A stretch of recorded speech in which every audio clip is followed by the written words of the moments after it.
Bismillahirrahmanirrahim. Alhamdulillahirabbil alamin. Alhamdulillahilladzi anzala ala 'abdihi al-kitaba wa lam yaj'al lahu 'iwaja qayyiman liyunzira ba'san shadidan min ladunhu wa yubashshiral mu'minin alladzina ya'maluna as-salihati anna lahum ajran hasana. Wassalatu wassalamu ala sayyidina Muhammadin nabiyil mustafa sayyidina Muhammad wa ala alihi wa sahbihi wasallam. Amma ba'd, alhamdulillah kedua kalinya hadir di sini dan setiap datang ke sini merasakan kehangatan keluarga yang luar biasa, masya Allah.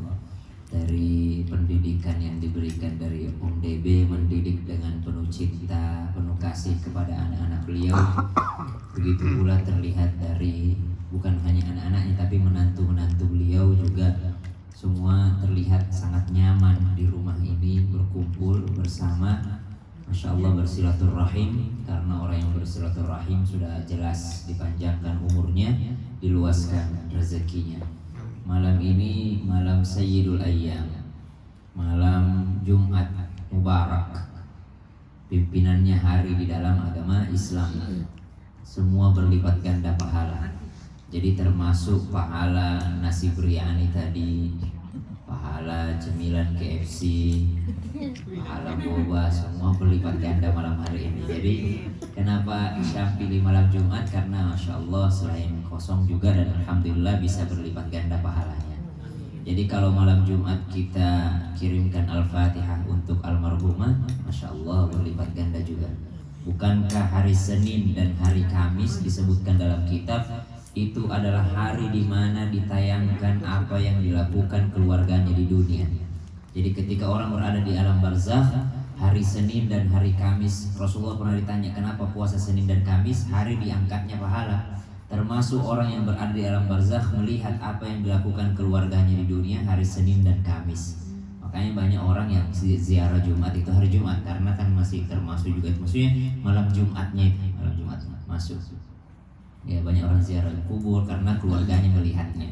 Dan juga dikirimkan pahala-pahalanya untuk orang-orang yang sudah berada di alam barzakh. Kubur itu jasadnya aja, tapi ruhnya ada di alam barzakh. Ya, mereka menikmati kiriman-kiriman doa, pahala sedekah nasi biryani, pahala baca Quran, pahala. Jadi kalau pengajian usahakan setiap yang dikeluarkan niatnya sedekah untuk almarhumah, karena dialah yang butuh kita sekarang. Ya, Rabbi laula akhartani ila ajalin qarib fa asaddaqa wa akum minas shalihin.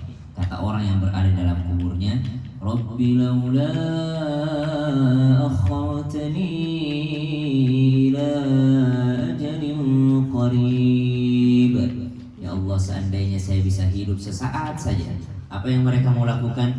Fa asaddaqa wa akum minas shalihin. Pengen banget bersedekah.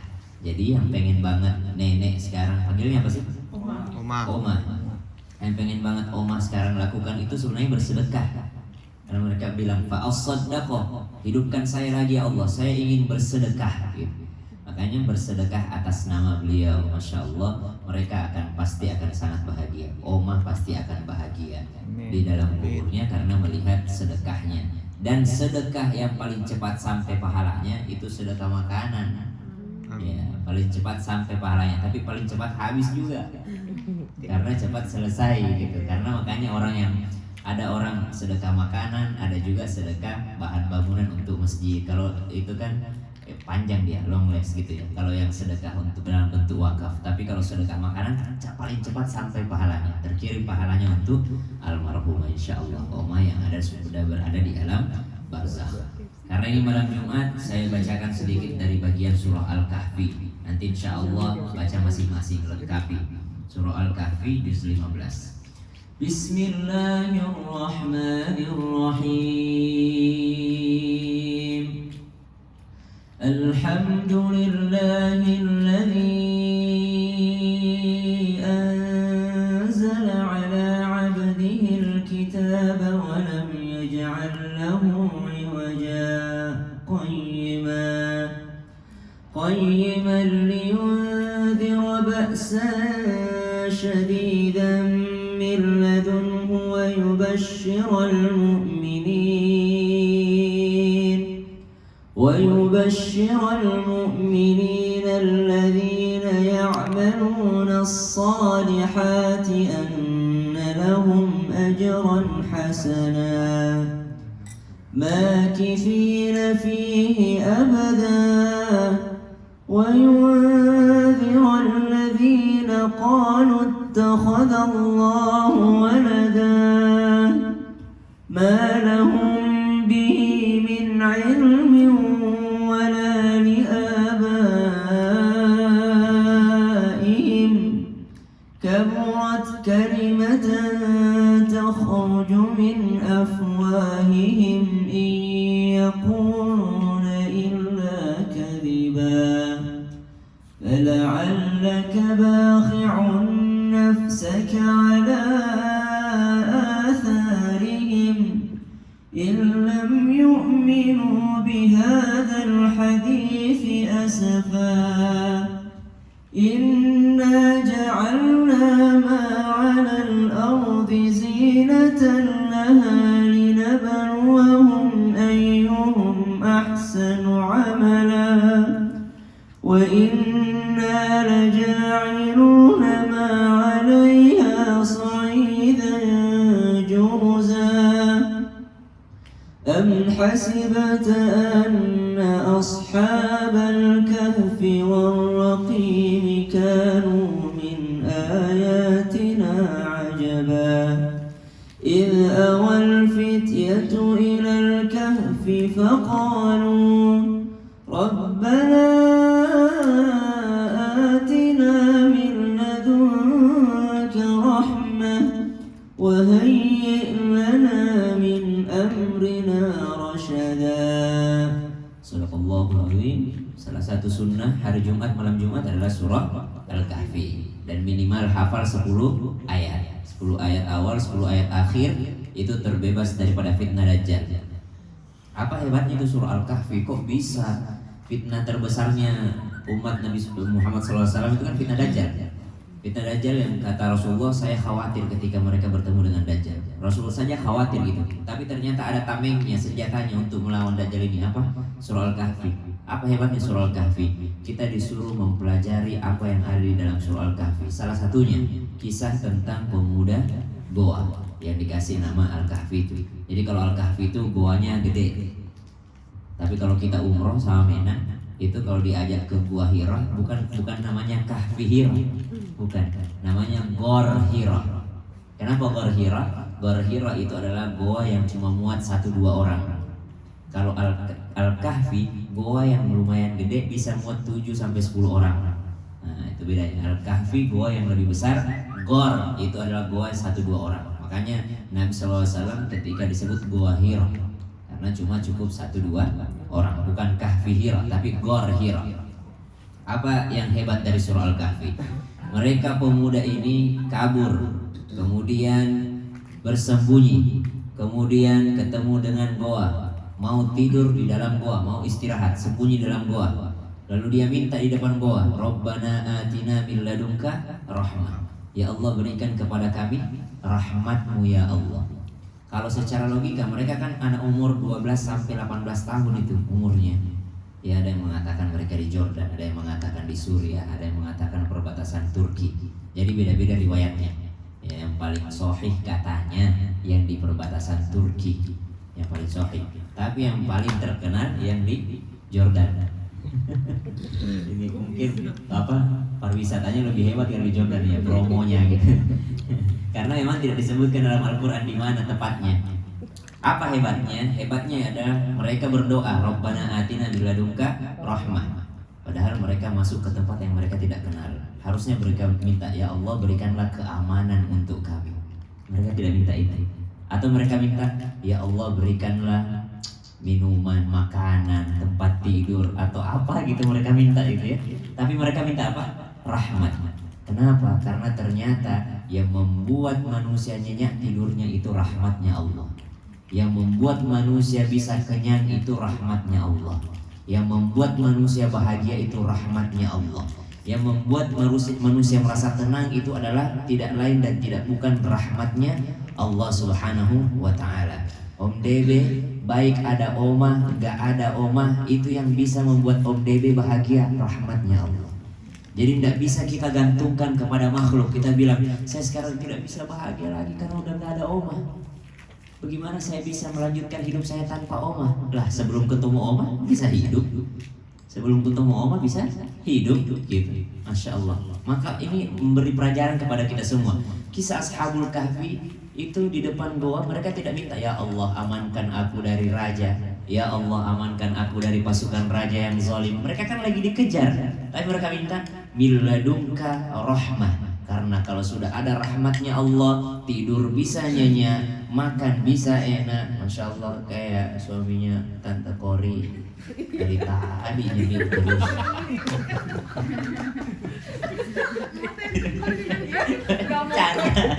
Canda biar gak tegang-tegang amat, santai aja.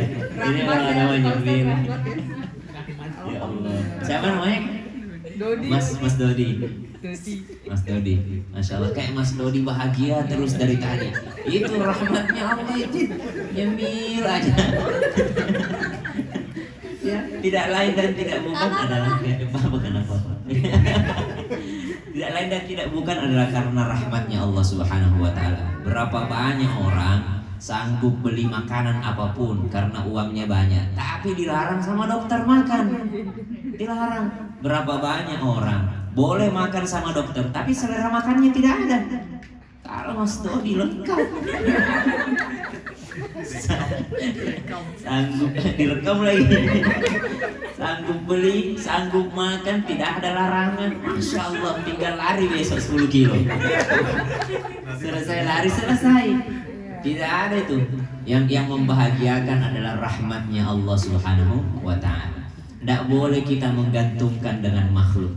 Aduh, enak banget ya punya rumah mewah. Padahal yang membahagiakan berapa banyak orang rumahnya mewah tapi tidak bisa tidur. Enak banget ya bisa jalan-jalan ke luar negeri. Berapa banyak orang bisa ke sana tapi tidak bahagia, tidak tenang hidupnya. Enak banget ya mobil mewah. Belum tentu ada orang mobil mewah tapi tidak boleh naik mobil sama dokter gitu. Tapi ada orang Masya Allah naik mobil apapun baru telor, nempel molor gitu. Baru naik tidur. Baru naik sudah tidur. Banyak orang mobilnya mewah tidak bisa tidur di mobil. Banyak orang demikian. Maka yang membahagiakan adalah rahmatnya Allah. Maka Ashabul Kahfi berdoa, Rabbana atina min ladunka rahmah. Harusnya dia minta, Rabbana atina min ladunka kasur. Minta kasur gitu ya untuk tidur di goa. Rabbana atina min ladunka obat nyamuk gitu ya supaya bisa tidur gitu. Rabbana atina min ladunka, minta apa kira-kira kalau mau tidur di goa? Oh kalau kayak dia, Rabbana atina min ladunka wifi. Minta wifi. Karena mau mabar, mau main game, mau apa segala macam. Iya, mau minta PC di dalam, minta handphone. Tapi mereka anak muda loh, umur 12 sampai 18 tahun. Mereka itu 7 orang. Masuk minta apa? Rahmatnya Allah. Karena mereka tahu yang membahagiakan kita bukan makhluk, bukan benda, bukan manusia, tapi yang membuat kita bahagia adalah rahmatnya Allah. Itulah kenapa Allah sebutkan begini. Ma asaba min musibatin illa bi'idznillah wa man yu'min billahi yahdi qalbah. Kata Allah, tidak ada satu musibah kejadian menimpa seseorang kecuali dia sudah menjadi target dari awal. Pernah kejadian di Masjidil Haram, orang kena keren berapa juta jamaah itu, kenapa yang itu kena? Coba ada yang masih berada di pinggirnya nggak kena gitu kan? Itu memang sudah ditargetkan. Jadi musibah itu sudah ditargetkan. Lalu kata Allah, syaratnya kalau kena musibah ini, apa syaratnya seseorang ketika kena musibah? Apa yang harus dilakukan Om DB beserta keluarga dan kita semua yang kena musibah?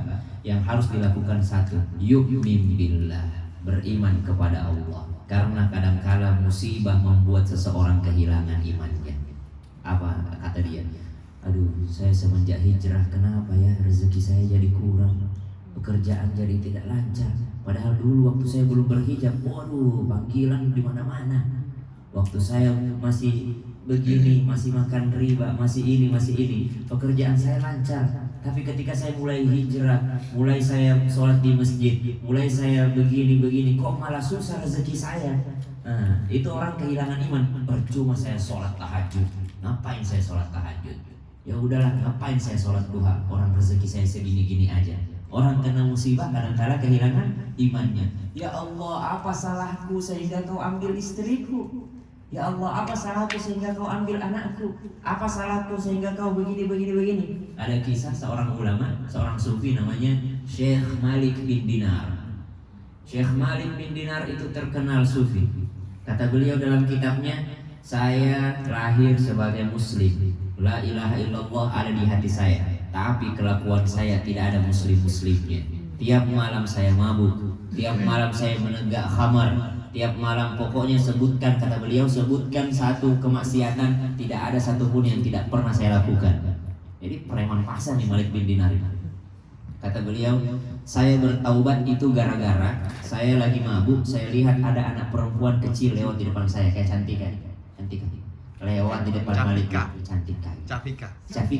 Oke, Cafika lewat gitu. Saya melihat seorang anak kecil lewat di depan saya, kata Syekh Malik bin Dinar. Tiba-tiba saya melihatnya, pengen deh punya beginian, pengen nikah kata Syekh Malik bin Dinar. Akhirnya Allah mudahkan jalannya, beliau pun menikah. Setelah menikah Allah juga mudahkan jalannya, beliau pun punya anak. Samaituha Fatimah. Kata Syekh Malik bin Dinar, saya kasih nama anakku ini Fatimah. Tapi saya mulai sudah hijrah pada saat itu. Karena sudah punya anak, ya udahlah saya cobain sholat lagi sekali sehari. Fatimah semakin besar, melihat saya minum arak, selalu datang Fatimah mengambil gelas saya, lalu dia bilang, ayah jangan minum ini lagi. Bertambah kecintaan saya kepada Fatimah seiring bertambah kecintaan saya kepada Allah. Semakin saya mencintai Allah, semakin saya mencintai Fatimah. Semakin saya mencintai Fatimah, semakin saya mencintai Allah. Akhirnya ku tinggalkan semua minuman keras. Tidak pernah lagi saya menyentuh yang namanya khamar. Sholat tahajud jalan gara-gara mencintai Fatimah, anaknya, putri tercintanya. Lalu suatu ketika Fatimah jatuh sakit. Akhirnya apa yang terjadi? Fatimah jatuh sakit. Masya Allah, berdoalah Syekh Malik bin Dinar, ya Allah sembuhkan putriku ya Allah, engkau tahu bagaimana dia membuatku kembali ke jalanmu ya Allah, sembuhkan anakku Fatimah ya Allah. Semakin hari semakin keras sakitnya. Dia bilang, ya Allah ujianmu ini ya Allah, betapa besar ujianmu ini ya Allah, saya tidak akan pernah putus asa untuk memintamu. Antas syafi, engkau yang maha menyembuhkan. La syifa illa syifauka, tidak mungkin dia sembuh kalau bukan engkau yang menyembuhkan ya Allah. Sembuhkan ya Allah, saya bertaubat, saya semakin mencintaimu gara-gara dia, jangan kau membuat dia menderita ya Allah. Akhirnya apa yang terjadi? Allah cabut nyawanya Fatimah. Meninggal dunia putri kesayangannya Syekh Malik bin Dinar. Stres, mulai meninggalkan sholat, menyalahkan Allah. Teganya kau ya Allah, satu-satunya orang yang sangat kucintai, orang yang membuatku lebih dekat denganmu, kau cabut nyawanya. Karena depresi dia kembali minum khamar. Dia ceritakan sendiri, kata beliau, sebelum aku taubat dan sekarang setelah anakku meninggal dunia, maka jauh lebih parah saya sekarang daripada sebelum aku hijrah sebelumnya. Maka dia semakin brutal, semakin melakukan semua maksiat yang tidak pernah dilakukan sebelumnya, semakin nakal. Akhirnya dia minum karena stres rindu sama Fatimah. Akhirnya sampai mabuk ketiduran. Dalam tidurnya beliau bermimpi. Beliau menceritakan sendiri dalam kitabnya. Beliau bermimpi bertemu yang namanya hari pengadilan, hari kiamat.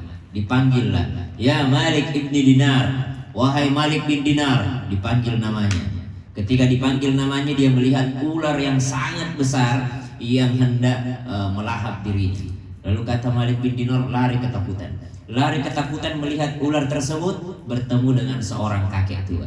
Kata Malik bin Dinar, tolong saya mau dimakan sama ular ini. Kata kakek ini, kau tidak lihat saya selemah ini, bagaimana saya akan menolongmu? Menolong diriku sendiri saja saya tidak bisa, kata kakek tersebut.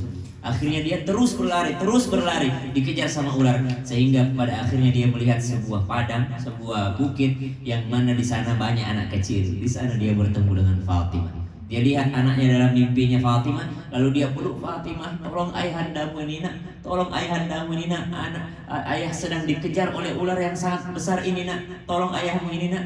Siapa ular tersebut? Kata anaknya Fatimah, wahai ayah, tahukah engkau siapa ular itu? Ular itu adalah maksiatmu di dunia. Ular itu adalah dosa-dosamu. Lalu kakek yang kau temui itulah pahalamu. Dosamu jauh lebih kuat daripada pahalamu. Keburukanmu jauh lebih besar daripada kebaikanmu, wahai ayah. Lalu bagaimana aku bisa selamat darinya? Yang bisa menolongmu cuma Allah. Aku bisa melindungimu darinya, kata Fatimah kepada ayahnya. Bagaimana caranya Fatimah? Bersabarlah atas kematianku, kata Fatimah. Pahala sholatmu tidak bisa menyelamatkanmu dari maksiatmu. Pahala puasamu tidak bisa, tapi pahala sabarmu bisa menyelamatkanmu dari maksiat-maksiatmu. Maka terbangun Malik bin Dinar. Semenjak itu beliau bangun dan dikenal menjadi sufi. Sampai sekarang kitab-kitab beliau sangat banyak. Gara-gara apa? Gara-gara kematian putri tercintanya. Jadi ternyata kadangkala kita bandingkan sholat kita dengan dosa kita, masih lebih banyak dosa. Kita bandingkan amal soleh kita dibandingkan dosa kita, masih lebih banyak maksiat. Maka salah satu sarana kenapa Allah uji hambanya, supaya hambanya dapat pahala sabar. Jadi ketika sedih kita ingat almarhumah Oma, apa yang kita ingat kembali? Saya ingin punya pahala. Ini ujian. Kalau saya bersabar, maka Allah akan balas dengan pahala yang berlipat ganda. Jauh melebihi pahala ketika saya sholat, jauh melebihi pahala ketika saya baca Quran, jauh melebihi pahala ketika saya bersedekah. Ternyata pahala sabar itu besar sekali. Karena Allah katakan, ya ayyuhalladzina amanu ista'inu bis-sabri was-salah. Minta tolongnya dengan sabar, ya. Minta tolong dengan sabar. Sabar tidak akan datang kecuali dengan ujiannya. Nah, maka kata ayat yang tadi, ma asaba min musibatin illa bi'iznillah. Tidak ada satu musibah kecuali sudah diizinkan sama Allah. Apa yang harus dilakukan orang beriman? Dia harus jaga imannya. Jangan sampai kehilangan iman. Ya Allah, capek saya berdoa, ya Allah, kau uji saya. Istriku meninggal, ya Allah, capek saya berdoa, ya Allah. Anakku meninggal, capek saya berdoa, ya Allah. Ini kau ambil, ini kau ambil, ya Allah. Apa maumu, ya Allah? Kan kehilangan iman dia, kehilangan keimanan. Maka Allah ingin kita tetap beriman selagi Allah masih menguji kita. Kalau orang beriman, Allah kasih apa? Wa man yu'min billahi yahdi qalbah. Ini hadiahnya. Yahdi qalbah. Siapa yang tetap beriman selama dia diuji, maka Allah akan tuntun hatinya. Allah tidak bilang Allah tuntun orangnya, enggak. Tapi Allah bilang Allah tuntun hatinya. Kenapa hati yang dituntun? Kembali ke kisah Al-Kahfi tadi. Dia bahagia karena hatinya bahagia. Walaupun tidur di tempat ruangan sempit, kosong, tidak ada obat nyamuk, tidak ada wifi, tidak ada bantal, tidak ada GoFood bro, tidak ada KFC apalagi, tidak ada apa-apa, tapi ternyata bisa tenang. Kenapa? Karena hatinya yang tenang. Bagaimana cara mendapatkan hati yang tenang? Satu tadi, dengan rahmatnya Allah. Yang kedua apa? Dengan sabar atas musibah. Tetap beriman meskipun musibah itu datang. Mungkin kita merasa trauma, mungkin kita sedih. Dilarang orang bersedih? Tidak. Justru diragukan orang ini bersih hatinya kalau tidak pernah menangis. Justru boleh orang menangis, bersedih boleh. Yang tidak boleh apa? Yang tidak boleh yang namanya meratap. Apa itu meratap? Seakan-akan, kenapa kau ini kan ya Allah? Apa salahku ya Allah? Apa dosaku? Ngaca. Tak ada kaca di rumahmu. Ngaca. Paling aneh itu kalau ada orang bilang, apa dosaku ya Allah? Kenapa tidak introspeksi diri? Dia nanya lagi, apa dosaku ya Allah? Ya makanya kita muhasabah. Maka wa may yu'min billah, siapa yang tetap beriman, Allah tuntun hatinya, bukan orangnya, tapi hatinya yang dituntun. Karena yang merasakan kesedihan itu hati. Ya, air mata cuma mengekspresikan saja. Badan cuma mengekspresikan, tapi letaknya di hati. Kata baginda Nabi SAW, ada segumpal darah atau segumpal daging, kalau dia baik, baik semuanya. Kalau dia buruk, buruk semuanya. Apakah itu? Hiya al-qalb. Itulah hati. Maka kata Allah, wa may yu'min billahi yahdi qalba. Siapa yang beriman selama dia diuji, maka Allah tuntun hatinya. Bagaimana kalau Allah sudah tuntun hatinya? Mau tidur di mana kek tetap nyenyak. Mau makan apa? Lanjut aja. Tadi ambil gelas lagi. Mau lagi orang serius pengajian kayak tetap kenyang. Mau orang apa kayak tetap bahagia. Itulah Allah tuntun hatinya itu bahagia. Orang lagi apa sedih bagaimanapun ujiannya dia tenang aja gitu. Lagi pandemi orang semua stres dia bahagia, masya Allah. Boba masuk semua, KFC masuk semua. Padahal orang di luar sana ada yang stres. Bagaimana saya kerjaan saya besok ini? Bagaimana? Tenang hatinya. Allah tuntun hatinya. Allah yang menuntun hatinya. Yu'min billahi yahdi qalba. Kita lihat ulama-ulama kita berapa ujiannya apa segala macam, tapi mereka tetap tenang. Kenapa? Allah tuntun hatinya, bukan orangnya yang dituntun, ya, tapi hati. Maka ada doanya. Rabbana la tuzigh qulubana ba'da idh hadaitana wa hab lana min ladunka rahmah innaka antal wahhab. Lengkap di sini doanya. Rabbana la tuzigh qulubana, ya Allah jangan kau buat hati kami ini melenceng. Ya, la tuzigh dari kata zago. Zago itu melenceng tidak sadar. Pernah lihat nggak orang jalan main handphone? Dia pikir jalannya lurus, padahal udah miring. Dia nggak sadar itu zago. Zago namanya itu miring tanpa sadar. Dia tidak sadar sudah melenceng, ya. Dia tidak sadar bahwa ibadahnya sudah berkurang. Dia tidak sadar menyalahkan Allah. Dia tidak sadar ini. Dia tidak sadar bahwa melihat realita yang terjadi. Dia tidak sadar atas ciptaan Allah. Itulah tuzigh qulubana. Ya Allah jangan kau buat hati kami ini melenceng. Ba'da idh hadaitana. Setelah kau berikan petunjuk kepadanya ya Allah. Lalu dia sambung. Wa hab lana min ladunka rahmah. Dan berikan kami doa sapu jagat. Bagaimana bunyinya doa sapu jagat? Doa Rabbana atina fid dunya hasanah wa fil akhirati hasanah wa qina adzabannar. Apa artinya? Ayo loh. Ya Allah berikan kami kebaikan dunia dan berikan kami kebaikan akhirat dan bebaskan kami dari api neraka. Atina itu artinya berikan kami. Atina, ya, atina fid dunya hasanah. Berikan kami kebaikan dunia. Tapi atina itu artinya kebaikan yang umum atau berikan kami sesuatu yang umum. Beda kalau orang berdoa Rabbana hablana min azwajina wa dzurriyyatina qurrata a'yun. Mereka tidak bilang Rabbana atina azwajina wa dzurriyyatina qurrata a'yun. Diganti bukan atina tapi hablana. Apa bedanya atina dengan hablana? Sama-sama terjemahan Indonesianya berikan kami, anugerahkan kami. Beda. Kalau atina itu adalah hadiah yang umum. Allah kalau bagi-bagi aja gitu. Allah kebaikan dunia kan Allah bagi-bagi semua dapat gitu. Kebaikan akhirat semua yang minta dikasih gitu. Tapi kalau hablana itu ya Allah berikan aku hadiah khusus. Hadiah yang khusus yang hanya kau berikan padaku gitu. Hadiah khusus. Maka masing-masing orang beda hadiahnya. Makanya hablana min azwajina wa dzurriyyatina. Istri khusus, ya kan? Anak-anak khusus. Gak mungkin anaknya Ruri, anaknya Kak Kori sama anaknya Kak Ruri sama, beda pasti. Sama Dea juga beda pasti gitu.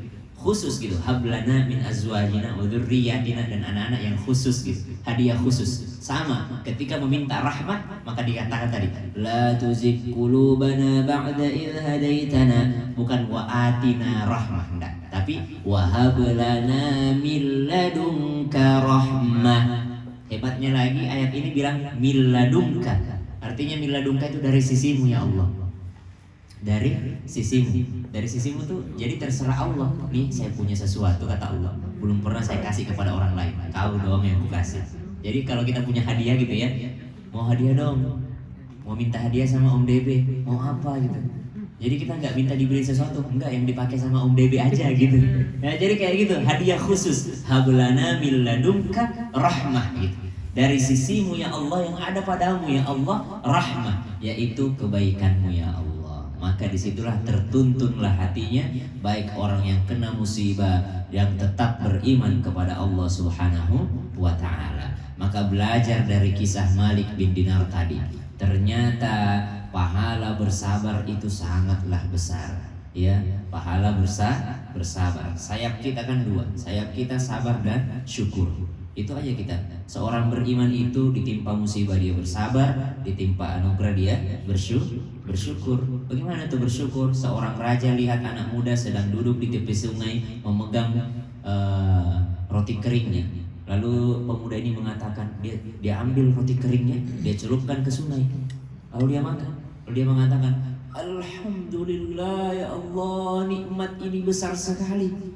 Dia raja ini penasaran. Dia panggil ajudannya, kita lihat itu, dia ngapain? Dia makan apa itu, kok nikmat sekali. Pas diperhatikan cuma roti kering, dia celupkan ke air sungai, lalu dia makan, lalu dia mengatakan, ya Allah terima kasih banyak nikmat besarmu ini. Penasaran raja ini nikmat besar gimana, cuma roti kering. Dipanggil ke istana. Ada apa wahai raja manggil saya? Saya lihat kau tadi nongkrong di pinggir sungai, kau celupkan roti kering, lalu kau mengatakan Alhamdulillah. Apa enaknya roti kering dicelupin ke sungai, kata dia.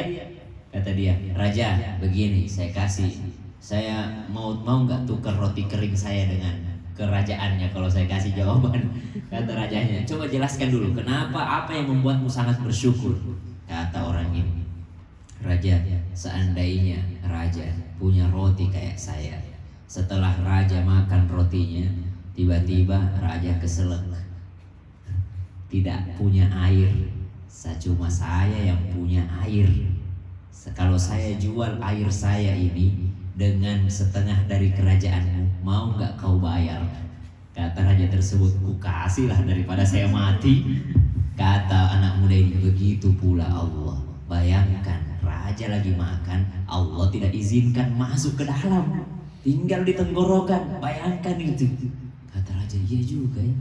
Nah, setengah kerajaanmu lagi, pas kau makan ternyata tidak turun semua, harus kau bayar lagi setengah gelas air ini lagi. Maka raja, betul-betul inilah yang disebut dengan bersyukur, tidak lain dan tidak bukan karena rahmatnya Allah Subhanahu wa Ta'ala. Maka malam hari ini kita sama-sama saling mengingatkan bagaimana musibah itu pasti terjadi. Ya, move on itu gampang nggak? Move on.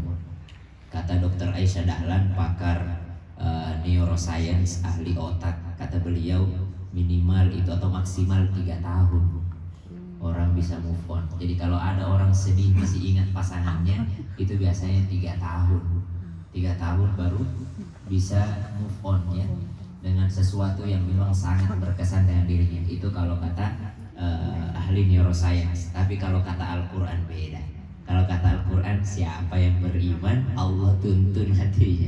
Siapa yang sudah dikasih rahmatnya Allah, mungkin sedih masih ada, tapi dia bisa menjalani hari-harinya karena rahmatnya Allah Subhanahu wa Ta'ala. Ini Masya Allah, Tabarakallah. Jadi ternyata hati itulah yang paling penting, karena hatilah rajanya tubuh manusia. Kalau dia sudah baik, baik semuanya. Bukankah yang menentukan ibadah kita diterima itu adalah hati kita? Ya, ada orang dilemparkan pahala sholatnya. Kenapa? Karena ternyata hatinya salah niat. Ada orang nih pengajian, ada orang habis sholat subuh lupa makan, lupa sarapan, habis sholat zuhur lupa lagi, habis sholat asar lupa lagi, sampai maghrib lupa dia. Apakah dia terhitung puasa? Tidak. Kenapa? Karena tidak ada niatnya. Ada orang sudah niat puasa, habis sholat subuh dia jogging, sepedahan ya. Misalnya Om Deddy gitu ya, lari, Om Dodi lari pagi jogging, habis duhur ternyata dia ngaji, tidak sadar. Terus ini lagi puasa nih ya, lagi puasa Om Dodi, udah niat pas subuh tadi. Ternyata apa yang terjadi? Habis jogging tadi dia buka kulkas, dia minum air es. Dia minum air es. Setelah minum dia baru ingat, saya puasa. Apakah puasanya sah?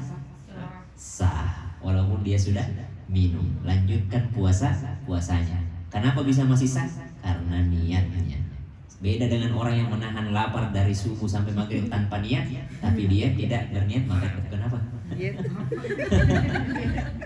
Ternyata dia tidak dapat pahala puasa karena salah niat. Maka yang menentukan kita adalah hati kita. Baik ibadahnya, hari-harinya, semuanya ditentukan oleh hati. Maka insya Allah semoga Om Debe dikasih rahmatnya Allah. Amin. Allah tuntun hatinya Om Debe. Amin. Begitu pula anak dan mantunya beliau, cucu-cucunya, cicit-cicitnya. Apalagi ada guru beliau yang hadir, masya Allah.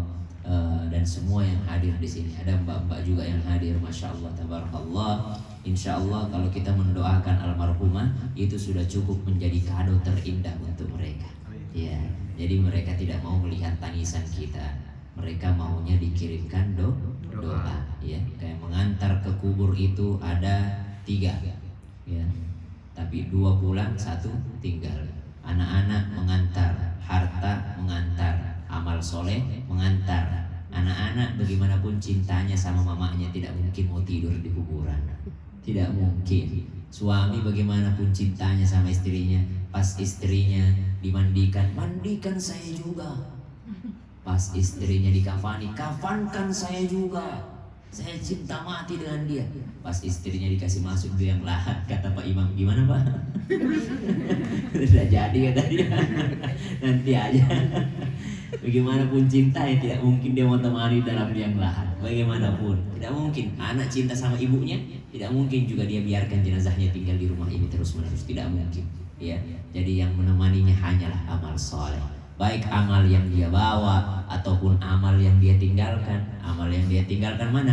Ilmu yang bermanfaat untuk anak-anaknya, cucu-cucunya, sedekah jariahnya, wakafnya. Itu semua yang akan menemaninya di alam kuburnya. Hartanya berapapun banyaknya itu pasti pulang ke rumah. Anaknya bagaimanapun cintanya pasti pulang ke rumah. Tapi yang menemani hanyalah amal soleh. Maka dikirimkan selalu pahala kebaikan untuk beliau. Mungkin itu saja kita malam hari ini saling mengingatkannya. Saya datang ke sini anggap saja saya anak atau adik gitu ya yang hadir di sini.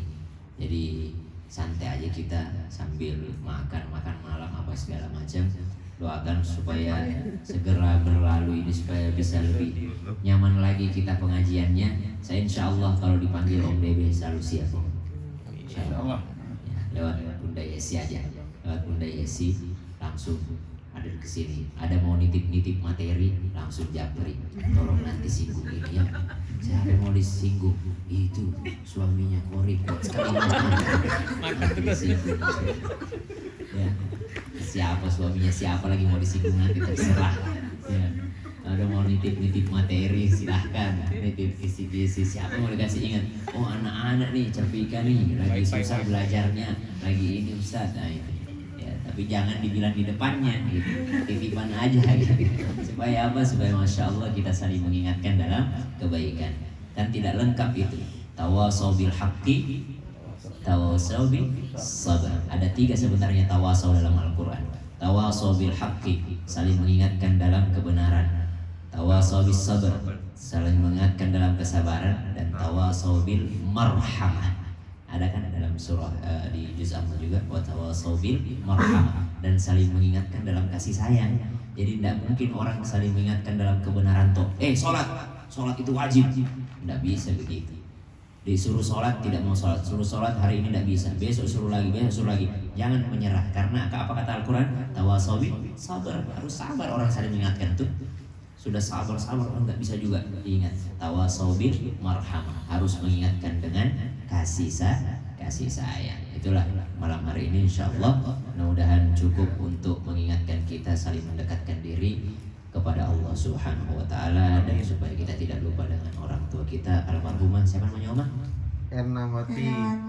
Siapa lagi? Binti Binti Buyung Gadang. Al-Fatihah. A'udzu billahi minasy syaithanir rajim. Bismillahirrahmanirrahim. Alhamdulillahi rabbil alamin. Ar-Rahmanir Rahim. Maliki yaumiddin. Iyyaka na'budu wa iyyaka nasta'in. اهدنا الصراط المستقيم صراط الذين أنعمت عليهم غير المغضوب عليهم ولا الضالين آمين. Saya mau hadiahkan kepada beliau almarhumah surah Al-Mulk kalau bisa.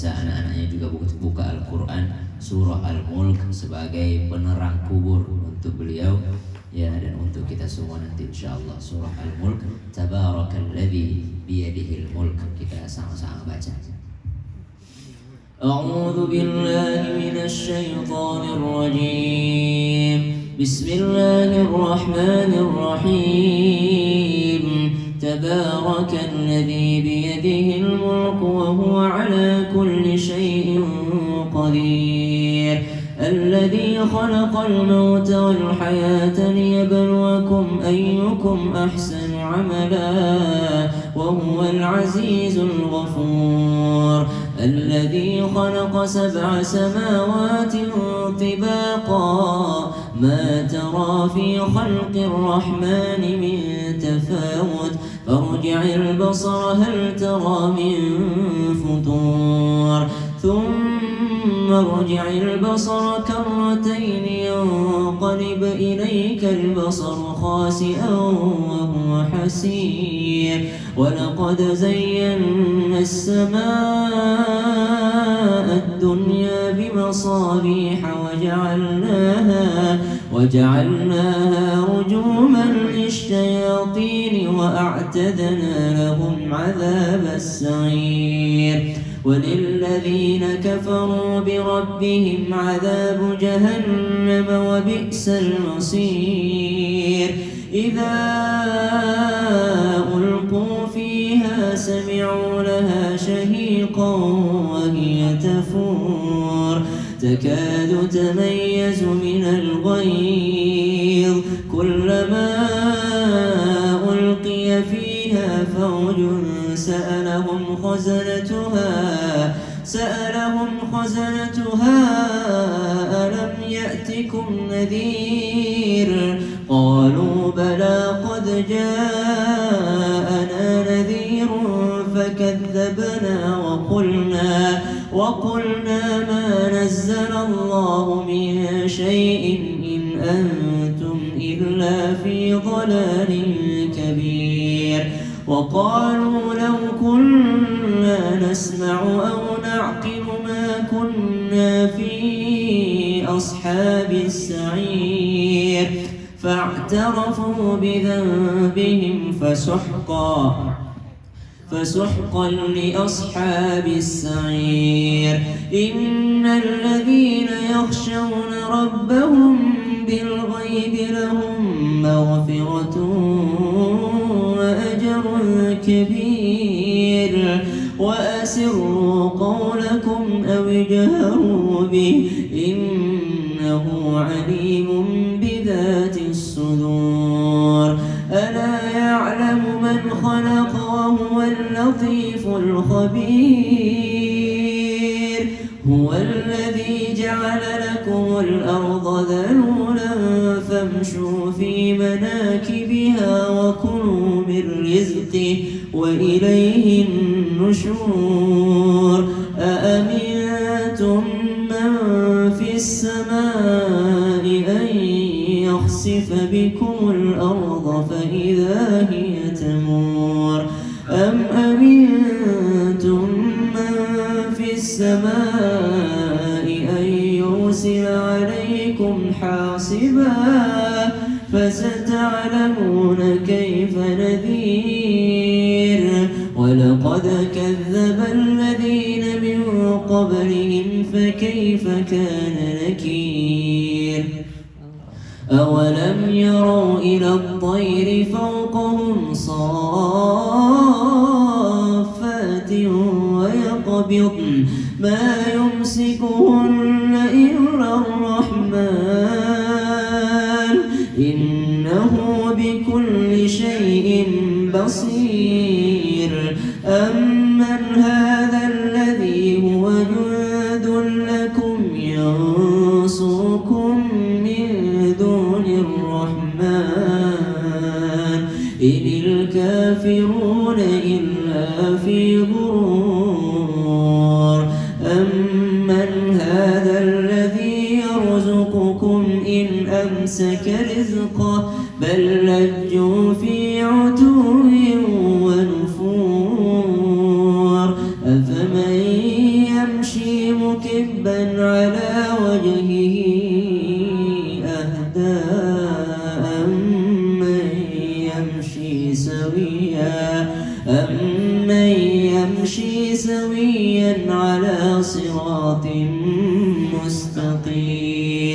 قل هو الذي أنشأكم وجعل لكم السمع والأبصار والأفئدة قليلا ما تشكرون قل هو الذي ذرأكم في الأرض وإليه تحشرون ويقولون متى هذا الوعد إن كنتم صادقين قل إنما العلم عند الله وإنما أنا نذير مبين فلما رأوه زلفة سيئت وجوه الذين كفروا وقيل هذا الذي كنتم به تدعون قل أرأيتم إن أهلكني الله ومن معي أو رحمنا فمن يجير الكافرين من عذاب أليم قل هو الرحمن آمنا به وعليه توكلنا فستعلمون من هو في ضلال مبين قل أرأيتم إن أصبح ماؤكم غورا فمن يأتيكم بماء معين صدق الله العظيم. Saya diingatkan sama ayah saya setiap ziarah kubur bacain Al-Mulk gitu karena ini yang sahih hadisnya bahwa menjadi penerang kubur, menjadi lentera dalam kubur seseorang. Jadi kalau pas ingat oma bacain Al-Mulk, anak-anaknya tiap malam lah bacain Al-Mulk. Karena kalau kita bacakan untuk orang lain kata malaikat walaka mithlu dan bagimu juga, bagimu juga, bagimu juga. Itu enaknya kalau kita niatkan untuk orang lain, apalagi untuk ibunda sendiri. Insyaallah untuk oma bacakan selalu Al-Mulk supaya terang kubur beliau, tidak merasa kesepian, tidak merasa sedih. Kenapa? Karena anak cucunya selalu mendoakan orang tuanya bacakan surah Al-Mulk. Saya setiap ziarah kubur tuh bapak tuh pasti bukan minta baca Yasin, tapi mintanya baca surah Al-Mulk. Tapi kalau sempat baca Yasin ya it's okay, Yasin juga bagus juga Yasin. Cuma yang kuat dalilnya itu surah Al-Mulk. Kata Nabi 30 ayat dalam Al-Quran sebagai jangan pernah kau tinggalkan setiap malam karena ia akan menjadi lentera dalam kuburmu. Mana itu? Yaitu surah Al-Mulk. Tabarakalladzi biyadihil mulk wa huwa ala kulli syai'in qadir. Allahumma ighfir laha warhamha wa'afiha wa'fu anha. Ya Allah, ampunkan dosanya almarhumah Hajjah Ernawati binti Buyung Gadang. Ya Allah, rahmati beliau, jadikan meninggal husnul khotimah dan jadikan kuburnya bagian daripada taman-taman surga. Begitu pula kami yang hadir di sini, yang sedang sakit sembuhkan ya Allah, yang sedang susah mudahkan ya Allah, yang hatinya terluka sembuhkan ya Allah. Bantu kami untuk menjadi anak-anak yang saleh dan salihah ya Allah, anak yang membaca Al-Quran, menghafal Al-Quran serta berakhlak Al-Quran ya Allah. Ya Allah, sebagaimana Engkau mengumpulkan kami di sini, kumpulkan kami kembali di Masjidil Haram, di Masjid Nabawi, kemudian kumpulkan kami kembali di Jannatul Firdaus. Rabbana atina fid dunya hasanah wa fil akhirati hasanah wa qina adzabannar. Wa sallallahu ala sayyidina Muhammad walhamdulillahi rabbil alamin. Assalamualaikum warahmatullahi wabarakatuh. Waalaikumsalam warahmatullahi wabarakatuh.